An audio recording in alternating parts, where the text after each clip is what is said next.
She had been locked in the dark for 11 weeks when the door finally opened, and the man standing in the light was not the one she had been dreading.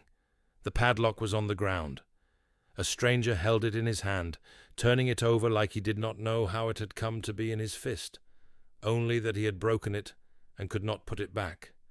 Behind him, a gap in the fence line. Behind that, open land and a roan steer looking guilty. She had not screamed. That surprised him. She had simply looked at him the way a person looks at something they had stopped believing would ever come, and that look was going to stay with him for a long time. But what Harlan Pryce had done to Clara Deane on that land, and what she had been carrying in the hem of her dress through every one of those 11 weeks, did not begin in that root cellar. I need to take you back to the beginning. The padlock was not the first thing Seth Calder noticed when he pushed through the gap in Pryce's fence after his steer. The first thing he noticed was the door. It was a root cellar entrance built into the low rise of a slope, framed in heavy timber, the kind of construction that costs more than most root cellars cost, because it is built to hold something the builder does not want released. The hasp was iron. The padlock through it was new. There was a tin cup on the ground near the door, and a shallow bowl that had held water not long ago. There were scratch marks on the lower timber of the door frame, and he did not let himself think too long about what had made them. Seth stood in the thin November light, and looked at the bowl, and looked at the door, and felt something move behind his sternum that he had not felt in some time. He had ridden onto Pryce's land to retrieve one stray steer, and he had meant to be gone in 10 minutes. He was not going to be gone in 10 minutes. He knocked. The silence on the other side of the door was the silence of something that had learned not to answer. He said quietly that he was not Harlan Pryce.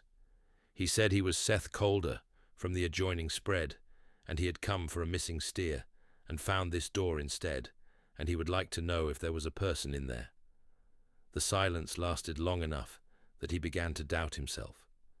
Then a voice said, from just behind the wood, close enough that she must have been standing pressed against it, that she was in there, and the padlock was on the outside, and she had not put it there herself. He broke it with a fence post. It took 3 strikes. She stood in the opening and looked at the sky like she was memorizing it. The light fell across her face, and she did not squint against it, only breathed. She was young, mid-20s maybe. Her dress had been dark blue once, and was now something closer to grey at the shoulders and elbows, where the dye had faded from the dark. Her hair was pinned back in a low knot, and loose strands of it had come down around her jaw, chestnut brown and unwashed, but not wild, the hair of someone who had been maintaining herself under difficult conditions, because maintaining herself was a form of resistance. Her hands were at her sides, and he noticed one of them was pressed flat against the skirt of her dress at the hem, holding something there. He noticed that, and he did not mention it. She looked at him directly.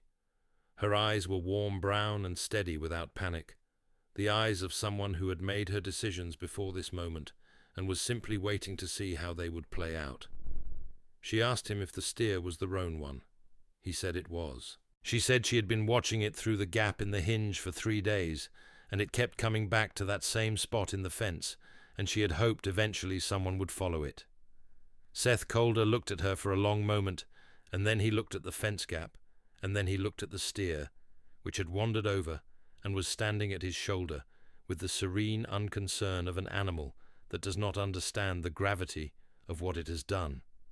He said she had better come with him. She came. Harlan Pryce had arrived in Caldwell Forks 8 months before any of this, in the kind of suit that is too fine for the road it arrived on, but not fine enough for the city it was trying to suggest. He was a compact man with thinning black hair he kept hidden under a hat he never removed, and dark, quick eyes that moved around any room he entered like they were adding figures. His hands were soft. He made no apology for that. He offered work, initially, because that was always how he began. He had run notices in 3 county papers, advertising for experienced hands to manage a remote cattle operation, honest wages, accommodation included. Clara Deane had answered one of those notices from a town 2 days east, arriving on the stage with a canvas bag and 31 cents and a recommendation letter from the woman she had previously worked for that called her steady and capable and not given to complaint. Pryce had met her at the depot with a smile that arrived before his face had decided to mean it. Within the week, he had presented Deputy Moss Teller with a signed contract and a sworn statement claiming Clara had stolen wages from the operations lockbox. The sum named in the document was $87. The document bore Clara's signature, or something close enough to it that Deputy Teller, who was a careful man in most things, but not in this one, accepted it and filed it without sending for her to respond. Clara did not know what the document said. She could not read. She had signed nothing. She had been handed a page and told it was a receipt for her first week's accommodation, and she had pressed her thumb to a marked line, because the man standing across from her had the kind of authority that she did not yet know was borrowed, and that was all she knew of the matter until Pryce showed her the cellar and explained in a pleasant business-like tone that she would work the debt off from there. He told her she would be comfortable. He told her it was temporary. He told her that any difficulty she made for him would only extend the arrangement, so it was in her interest to be patient. The lock went on the door on a Tuesday. That was 11 weeks before the fence gap, and the steer and Seth Calder's 3 strikes with a fence post. The ride back to Seth's ranch took 40 minutes on a road that wound through stands of bare cottonwood and across a dry creek bed and up a long, shallow grade to where his property began at a leaning gate he had been meaning to rehang for 2 seasons. She did not speak much on the ride over. She sat behind him on the horse and held the cantle with both hands and watched the land go past with an attention that was not tourism but inventory, the way a person maps new terrain when they understand that geography might one day be the difference between getting away and not. The hand pressed to her hem never left it. He could feel, very faintly, the change in her breathing the further they rode from Pryce's land. Her shoulders loosened, not all at once but gradually, the way ice moves when the temperature shifts by small degrees. He did not point it out. He had a quality of stillness about him that some people read as coldness.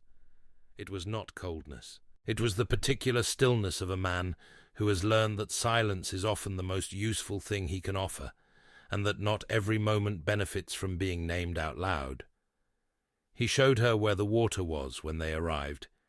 He put coffee on and cut bread and set it on the table, and then he went and did the evening feeding and left her to eat in peace, which she did, sitting very straight in the chair with both hands wrapped around the mug like she was checking that it was real. When he came back in, she had washed the dishes without being asked. He told her the left bedroom had a latch on the inside of the door, and she could use it. She thanked him in a voice that was not quite steady. He said she was welcome, and he meant it, and that was all either of them said until morning. What Seth Calder had not told Clara, and what he had not told anyone in Caldwell Forks, was that he had already decided to leave.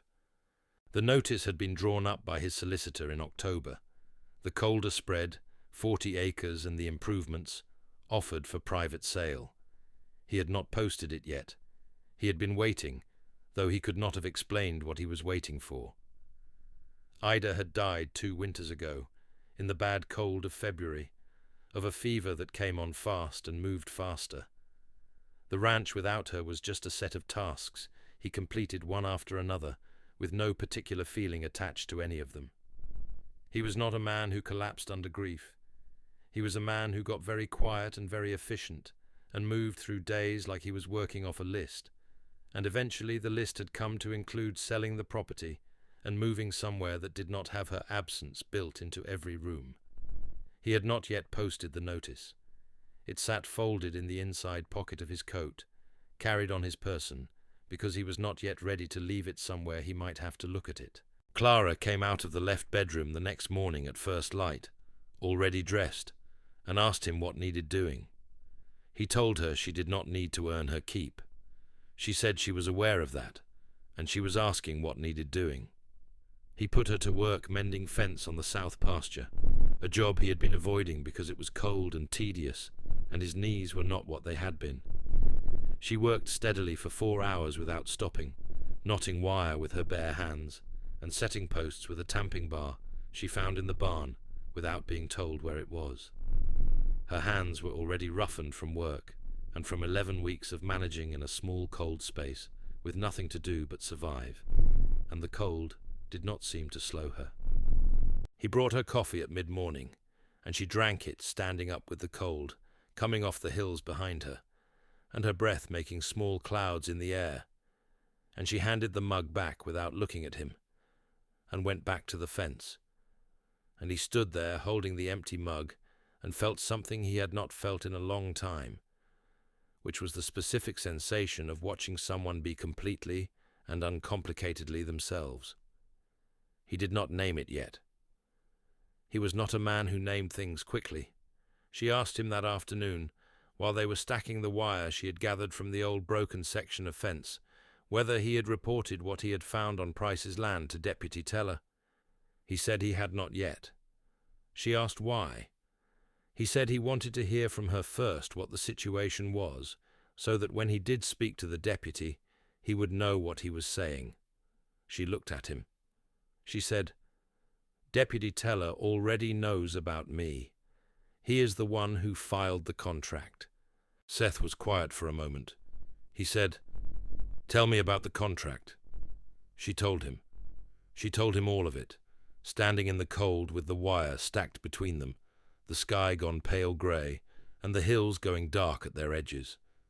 She told it without embellishment or appeal, in the flat, precise voice of someone recounting facts rather than seeking pity, which he found was harder to listen to than distress would have been, because it meant she had already processed the unfairness of it into something she simply carried. When she was finished, he said, "How long before Pryce discovers you are gone?" She said she did not know. He did not come to the cellar every day. He said, "Then we have some time to think." She said, "Yes." But what she did not say, and what he could see she was not ready to say, was that thinking alone was not going to be enough. And he knew that, but he also knew that pushing her before she was ready to speak the rest of it would close a door that needed to stay open. So he let the matter rest for the evening, and she cooked dinner from what he had in the kitchen, a plain and competent meal, and they ate it without ceremony, and afterward he read by the stove while she sat at the table with a piece of paper and a pencil. She sat with them for a long time without writing anything. He read and did not ask. Eventually, she put the pencil down and folded the paper in half and held it in both hands, and he watched her press it flat against the hem of her dress, the same gesture she had made in the cellar doorway, and he understood that the thing in her hem was paper and that she was adding to it. He did not ask about that either, but he thought about it. He thought about it for 3 weeks, across days of fence work and cattle moving and firewood cutting and evenings by the lamp with the wind coming down from the north and the temperature dropping steadily toward what the sky was promising for December. Across conversations that expanded gradually from the practical into the almost personal, the way conversations between two private and watchful people will do when they share a table long enough and neither of them has anyone else. She was sharp. She missed very little. She had a way of asking questions that suggested she had already thought through several possible answers and was interested in which one he would give, which meant she was not asking carelessly, but testing the shape of a person before she decided how much to trust them. He did not resent it. He understood it. She told him, piece by piece, about the town she had come from, and the women she had worked for, and the reason she had answered Pryce's notice, which was simply that 31 cents was not enough money to survive a winter on, and the notice had promised honest wages, and she had had no particular reason to disbelieve it. She had worked since she was 12, for families first, and then for households that kept her on for her steadiness, and her refusal to complain about the cold, or the hours, or the poor meals. She had been building towards something, though she could not have named it precisely. A place that was hers. Enough saved to make choices. The basic, simple ground of security that most people took for granted, and that she had never been close enough to take for granted. Pryce had taken all of it in 11 weeks. The 31 cents, the time, the season, the physical safety of a room with a door she could lock from the inside. She did not say this to Seth in those exact terms. She said it the way people say things they have thought about too much, in pieces, distributed across separate evenings, so that by the time the full picture was assembled, neither of them had to acknowledge that the assembling had been deliberate. He told her, piece by piece, about the ranch and about the cattle, and about the particular difficulty of running a 40-acre spread alone, when the person who had known where everything was kept and why it was kept there was gone. He told her about Ida, the last part slowly and without much detail, only the outline of it, enough for her to understand what the absence in the house was, and why the rooms had the quality of places that had not been properly inhabited in some time. She listened without filling his silence with reassurance, which was the right thing to do, and he noticed it. Most people, when he mentioned Ida, offered him something immediately, some word or gesture or change of expression that was meant to help, but only made him aware of how far the conversation had gone from where he could follow it. Clara offered him nothing except attention, and that was what he had needed without knowing it. He noticed other things across those 3 weeks. He noticed that she was methodical in a way that had been trained out of most people, the habit of someone who had worked in other people's houses and learned early that thoroughness was the only form of authority available to her.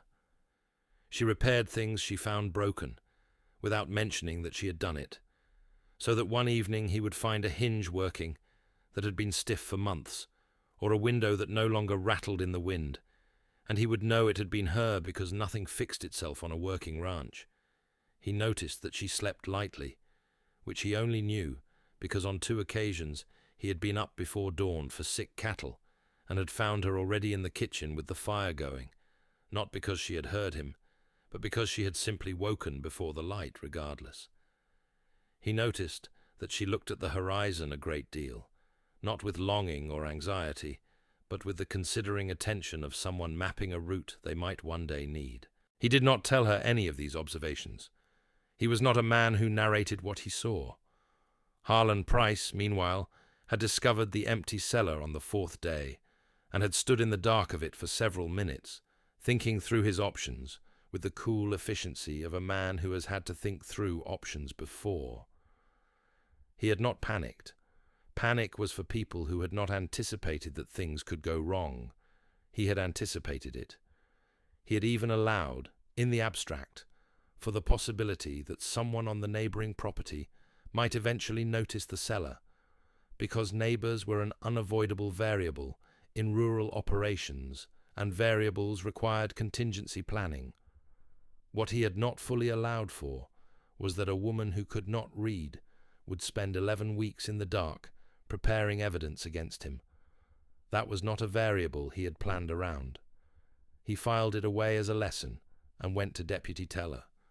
What she had not told Seth yet was the most important thing. She would not have told him at all, perhaps, if Deputy Teller had not ridden up to the gate on a grey morning in the 3rd week, with a legal notice in his hand, and the look of a man who does not enjoy the task he has been given, but is going to complete it regardless. The notice was a demand for Clara's return to Harlan Pryce's property. It cited the debt contract. It named Clara as having absconded from lawful work arrangement. It gave Seth Calder 48 hours to produce her, or face a charge of interference with a valid civil debt instrument. Seth read the notice twice. Then he folded it and put it in his coat pocket and told Deputy Teller he would think on it. Teller said he was sorry about it. Seth said he believed him. He went inside and he told Clara what the notice said, word for word, which is something he would not have done if he had not already spent 3 weeks watching her be more honest with him than most people were, and knowing she deserved the same in return. She sat down. She was quiet for a long time. Then she said, her voice flat and deliberate, like someone reading off a list of facts they have been through many times in the dark. He has done this before. Not here, in at least 2 other places. She said, I know because I read the letter. He looked at her. She had told him in the first days that she could not read. She said slowly, choosing the words with care, I cannot read the words. But I was in that cellar for 11 weeks, and the only thing I had was a piece of paper from Pryce's lockbox that I took when he was not watching, the day before he put the padlock on. And I traced every letter of it with my finger in the dark, every night, until I could feel the shape of every word, without seeing it, the way you feel the edge of a table in the dark, without needing to look. And when you gave me paper and pencil, I drew what my fingers knew. She reached into the hem of her dress. She took out a small square of folded paper, worn pale and soft at the folds from 11 weeks of handling, the edges slightly frayed, the creases deep and permanent. She laid it on the table between them. If you have made it this far into Clara Deane's story, hit subscribe, because what happens next is the part I have been waiting to tell you. Seth Calder sat down across from her, and he unfolded the paper and he read it. He read it slowly. His face did not change the way most people's faces change when they are reading something significant. He had the kind of face that had learned to hold its expression, but his hands were very still on the paper, and Clara, who had been watching people's hands for 11 weeks as a method of reading danger, understood that the stillness was not neutrality. It was a letter in Harlan Pryce's hand, addressed to a man named Aldous Ferret in Cobb County, dated 2 years prior. In it, Pryce described a method. He described the notice in the paper, carefully worded to attract women who were without family in the area and who needed income immediately. He described the false contract, the accommodation room, the debt figure, the deputy. He described the importance of finding a deputy who was rule-bound rather than investigative, a man who would process a document rather than question it. He described 2 women by name. He described what he had collected from each of them in labor extracted over months before each situation had become untenable and required him to move on. He described the arrangement as one of the cleanest operations he had run, and he described his intention to establish the same method in new territory once the current location was worked out. Clara had reproduced every word of it, not in a clean hand. The letters were uneven, traced from memory, some compressed where her finger had moved too fast, and some too wide where she had slowed to be certain. The handwriting of a body rather than a hand, written in the dark by touch alone. But every word was present and correct, every name, every county. And the name Harlan Pryce appeared in the letter twice, once in the body of the text and once in the closing signature, and Clara had reproduced both. Seth sat with the letter in his hands for some time. The fire in the stove shifted and settled. The wind pressed at the window. Outside, one of the horses moved in the barn and was quiet again. He said eventually, "You did this every night for 11 weeks." She said, "Every night." She said she did not know if it would ever be useful. She said she just needed something to do with her hands in the dark, and she had decided that if she ever got out, she was going to bring something with her. He looked at her across the table, and she looked back at him, and neither of them said anything further for a while. The lamp between them threw warm, unsteady light across her face, and across the letter, and across his hands where he held it, and Seth Calder understood several things in that moment with a clarity that was unusual for him, because he was a man who preferred to arrive at understanding slowly. He understood what she had done in that cellar. He understood what it had cost her to do it alone every night, without knowing if it would ever matter. And he understood that he was not going to post the notice of sale that was folded in the inside pocket of his coat, because posting it required leaving, and leaving was no longer something he was able to seriously consider. He did not say any of that. He folded the letter with care and slid it back across the table to her. He said, "We are going to need to take this to someone who is not Deputy Teller." She said she agreed. He said the county sheriff in Milford was a man named Garrett, who had a reputation for being thorough and for disliking men who used legal instruments as weapons. He said Milford was a day's ride. She said she could ride. He said he knew she could. He had seen her on a horse. She said, "When do we leave?" He said, "Before Pryce comes here himself." He said, "Tomorrow, before dawn." She nodded. She folded the paper and pressed it back into the hem of her dress, with the practiced efficiency of someone who has been hiding something small and crucial for a very long time. He had been wrong about one thing, and it was going to matter before the day was out. He had thought they had until morning. Pryce had not waited for Deputy Teller's 48 hours to expire. He was not a patient man when patience was no longer profitable. He had sent a man to watch the colder road from a ridge to the south, and when that man had returned and reported that the spread looked quiet and the horses were in the barn and the smoke was coming from the chimney, Pryce had decided to move before dawn himself. He arrived at the ranch as the sky was just beginning to lighten in the east, with 2 hired men behind him and the particular settled confidence of a man who believes he is about to recover a situation that has gotten briefly out of hand. He found the gate unlocked. He found the barn with both stall doors open and the horses gone. He stood in the yard in the thin grey pre-dawn light and felt the cold of the ground coming up through his boots, and understood that he had again underestimated Seth Calder, and that this was becoming a pattern that he could not afford to continue. He told the 2 men to ride hard for Milford. Seth and Clara had left in the last hour of darkness and had a lead, but not the lead Seth had hoped for. The road to Milford ran through a shallow canyon for 4 miles before opening onto flat grazing land, and it was in the canyon, on the loose rock where the road curved sharply east, that Seth's horse threw a shoe. He felt the animal shift beneath him and pulled up immediately, and got down and checked the hoof and confirmed what he already knew, and stood in the canyon with the cold rock walls on either side, and looked at Clara on the mare beside him. He said, quietly and without drama, "You need to keep riding." She said she was not going to leave him on the road. He said the letter needed to get to Garrett before Pryce did, and she was on the better horse, and the road was straight from here to Milford, and she knew what she needed to say. She looked at him.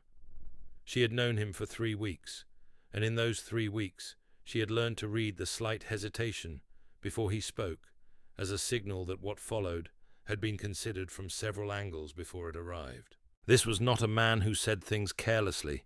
She made her decision. She said, "When you get to Milford, come to the sheriff's office." He said he would be there.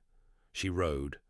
She rode the mare hard out of the canyon and onto the flat land where the road opened wide, and the sky had gone to pale gold at the horizon, and the cold was sharp in her face, and her hair came loose from its knot in the first mile and streamed out behind her, and she did not stop to fix it. She had 11 weeks of stillness in her, and she let the mare run with something that was close to relief.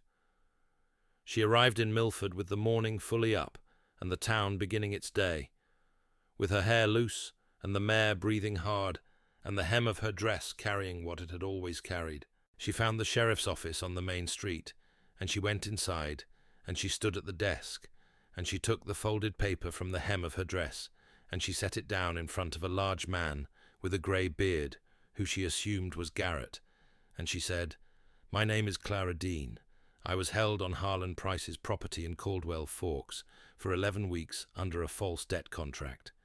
This is a letter in his own hand describing how he has done this before. I would appreciate it if you would read it." Garrett looked at her for a moment. Then he picked up the paper and unfolded it and read it. He read it in silence. He read it twice. The second time he was slower than the first. Then he set it down and looked up at her and asked, in a voice that was not unfriendly, how she came to have a copy of a private letter belonging to Harlan Pryce. She told him. She told him about the lockbox and the page she had taken, and the 11 nights she had spent tracing the shapes of letters she had never been taught to read, every single night, until the shapes were inside her hands rather than in front of her eyes. She told him about the pencil and the paper Seth had given her without asking what she needed them for. She told him she had not known if what she produced would be legible to anyone else. She had only known she was not going to leave that cellar without something. When she got to the part about tracing the letters in the dark, Garrett put down the paper and was quiet for a moment. Then he looked at the letter again, at the uneven, careful hand of it, at the letters that were slightly too large or slightly too compressed, at the document that had been written not by a hand that knew how to write, but by hands that knew how to remember. He called for his deputy and told him to go and find Harlan Pryce. Clara sat down in the chair against the wall. Seth arrived 20 minutes later, his horse limping on 3 shoes and 1 wrapped hoof, and he came through the door of the sheriff's office and found Clara already there, sitting straight in the chair with her hands folded in her lap, watching the deputy write at the desk with the focused calm of someone who has done the hard part and is now simply waiting for the rest of the world to catch up with what she knows. She looked at him when he came through the door, and she nodded once, a small and precise motion, and he read in it everything he needed to know. He sat down in the chair beside her. He did not ask what had happened.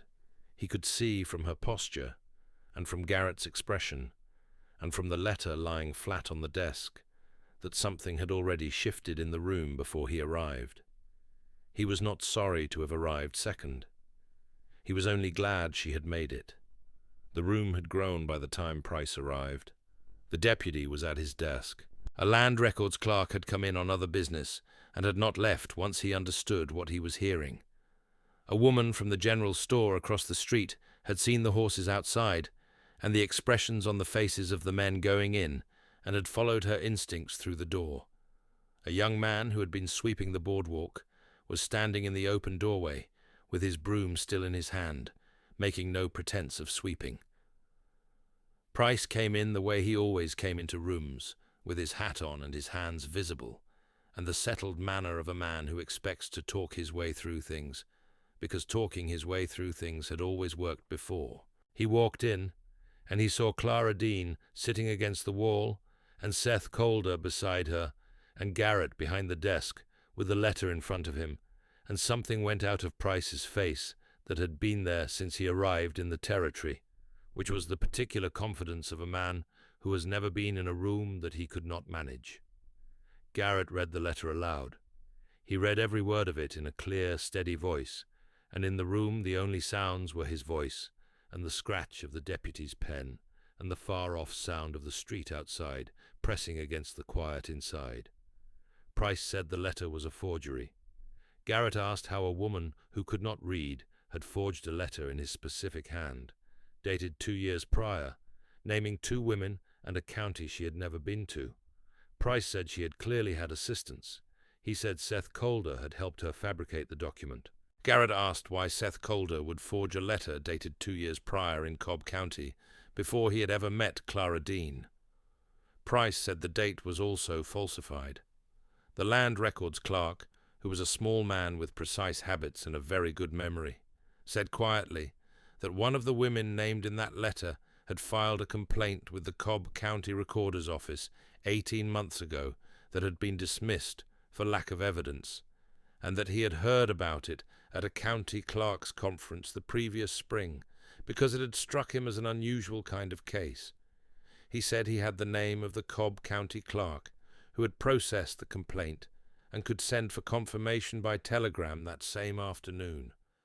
That was the moment Pryce's last exit closed. He stood in that room and felt it happen. He was a man who had always known which door to walk toward, and there were no doors left. The letter was on Garrett's desk. A witness had connected it to a prior complaint in another county. There was a woman sitting against the wall who had memorized his words in the dark for 11 weeks and reproduced them by the shape of her fingers, and there was a man sitting beside her who was not going to move from that chair. Pryce said nothing more after that. The absence of further argument told the room everything the argument had not. Garrett had him in custody before noon. Deputy Teller, who had ridden to Milford that same morning on unrelated business and had arrived to find the scene already in progress, stood at the back of the room and watched the thing he had filed without question 3 weeks ago come undone in front of him. He was a careful man in most things, and the knowledge that his carefulness had not extended to the moment that mattered was not a comfortable knowledge to hold. He did not say anything. There was nothing useful to say. But after Pryce had been taken to the cell in the back, and the room had quieted down, and the woman from the general store and the young man with the broom had eventually gone back to their respective businesses, Teller crossed the room and stood in front of Clara Deane. He said, "I am sorry I did not look harder at that document." She looked at him for a moment.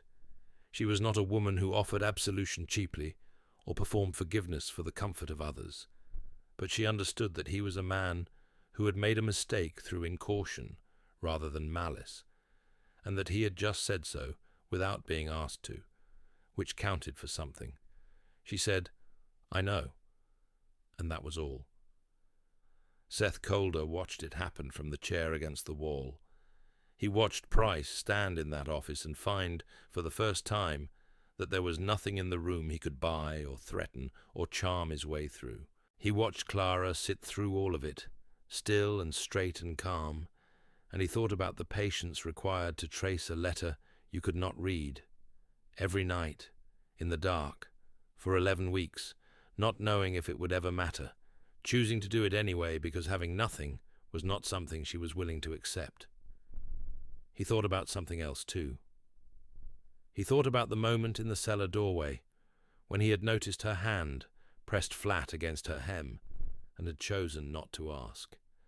He had understood even then that whatever was there was hers to share or not share on her own terms, and that understanding had felt like the most basic form of respect he could offer a stranger. He had not known at the time that it was also the first thing she had tested him on, and that he had passed without knowing he was being tested. He had a notice of sale in his coat pocket. He had been carrying it for 2 months, waiting for the moment he was certain enough to send it. He took it out. He looked at it for a moment, at the careful legal language his solicitor had written, at the description of the 40 acres and the improvements, at the figure in the lower right corner that represented the end of the life he had built with Ida, and also, he now understood, the beginning of a particular kind of emptiness that had nothing to do with grief and everything to do with the decision he had made before he was ready to make it. He folded it in half. He walked to the cold stove in the corner of the sheriff's office. He put the paper inside it. He did not ask anyone's permission. Nobody said anything about it. Clara saw him do it.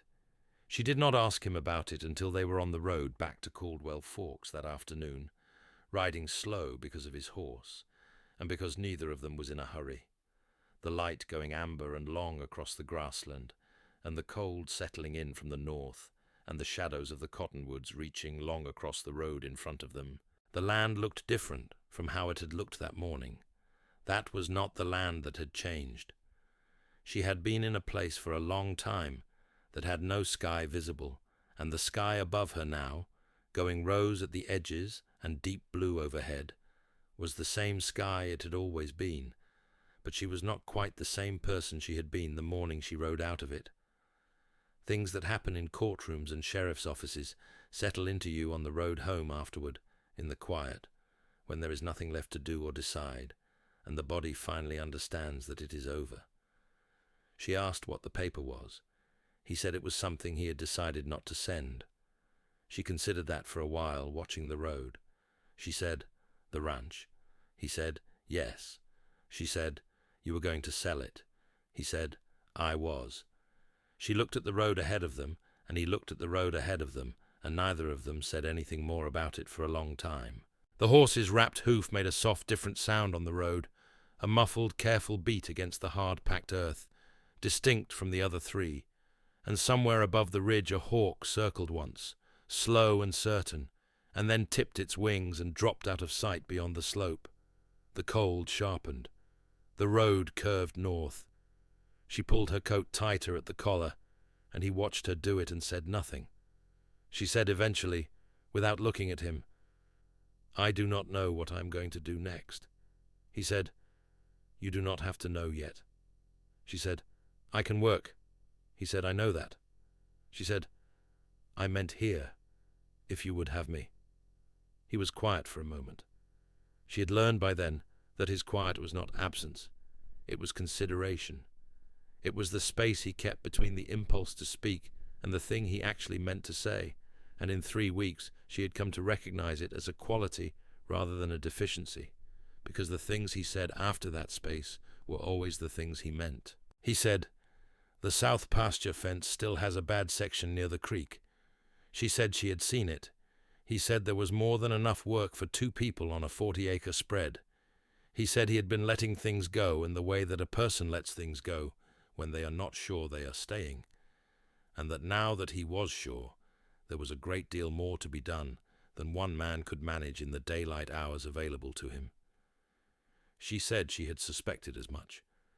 He said, after a moment more, "Ida would have liked you." She did not say anything to that for a long time. The road ran on.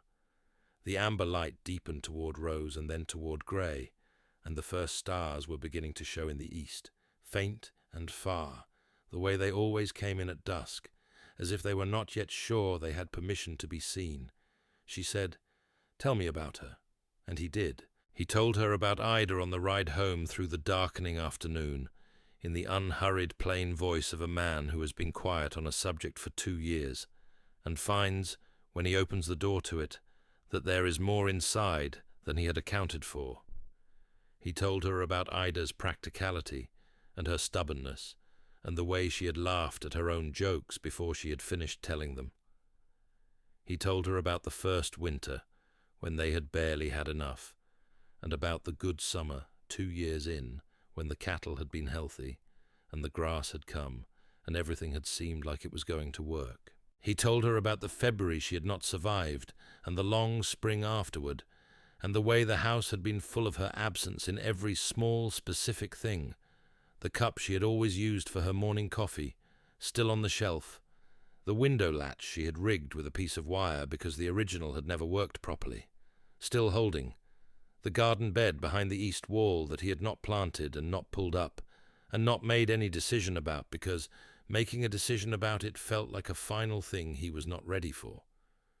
He told it without the careful compression he had been maintaining for 2 years, and Clara listened the way she did everything, with full attention and without filling the silences with sounds that were not necessary, and what he understood when he finished, and the silence settled back in around them, was that he felt lighter, in the specific way that a thing you have been carrying alone becomes lighter when someone else agrees to know about it.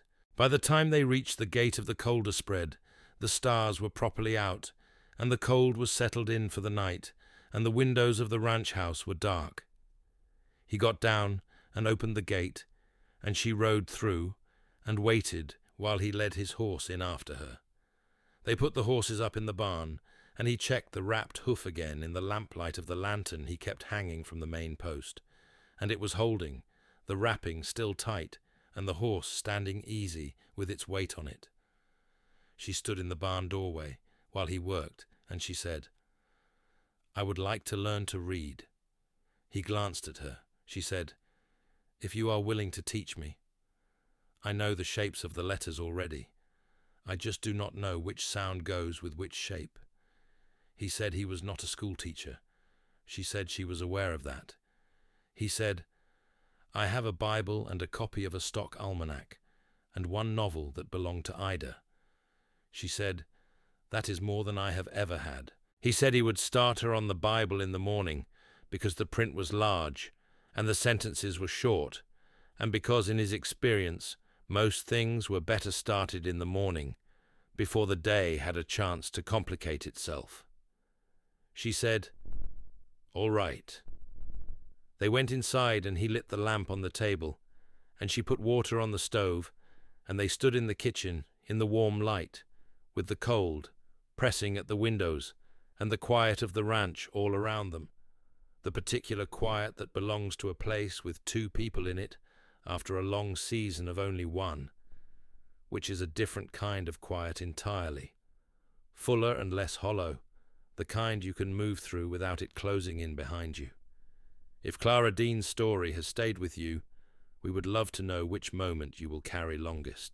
Was it the image of her in that dark cellar, tracing the shapes of words she could not read, night after night, with nothing but her fingers and her will, and the dark pressing in from all sides? Or was it the moment she walked into that sheriff's office alone, and set the paper on the desk, and said her own name out loud, without anyone beside her to say it with her? If you have ever known someone who kept going in the dark, when there was no visible reason to believe it would matter, share this story with them. It may be exactly what they need to hear. Like this video if it moved you. Subscribe if you want more stories from the frontier, and leave us a comment below telling us what you think Clara did with the rest of her life, because we read every one of them. The lantern in the window of the Calder ranch house burned through that night and through the nights that followed, and riders on the road below the ridge could see it from half a mile out, steady and yellow in the dark, the kind of light that means someone is home and intends to stay.